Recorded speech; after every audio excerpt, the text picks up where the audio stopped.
படிக்காத மேலே என பாடி உயர்ந்தவரே, பசி போக்க மத்திய உணவை தந்தவரே, சாதிக்கு ஒரு பள்ளி என்ற சமத்துவ கல்வி தந்தவரே, சிறு வயதில் ஏழைகளுக்கு சிறகுகளும் தந்தவரே, கருப்பு நிற காந்தி அவர் எளிமையின் சிகரமானவர், கலகமில்லா தொண்டின் நிலை கண்ணியத்தை காத்தவர். இத்தனை பெருமைக்கும் சொந்தக்காரர் யார் என்று தெரியுமா? அவரே நம் கர்ம வீரர் காமராஜர். 1903 ஜூலை மாதம் 15ஆம் தேதி விருதுநகரில் பிறந்தார். இவரது பெற்றோர் பெயர் குமாரசாமி, சிவகாமி அம்மையார் ஆவார். காமராஜர் தனது 5 வயதில் திண்ணப்பள்ளியில் படித்தார்.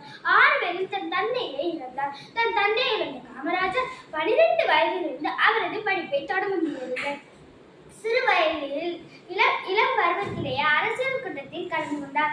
தேசப்பற்றுள்ள காமராஜர் தினமும் செய்தித்தாள்கள் படிப்பார். தான் முதல்வரான பிறகும் பதவி கர்வமின்றி ஏழைகளுடன் நெருங்கி பழகுவதை விரும்பினார். இவ்வளவு சிறப்புகளை உடைய காமராஜர் பிறந்த நாளை கல்வி வளர்ச்சி நாளாக கொண்டாடினோம். நன்றி.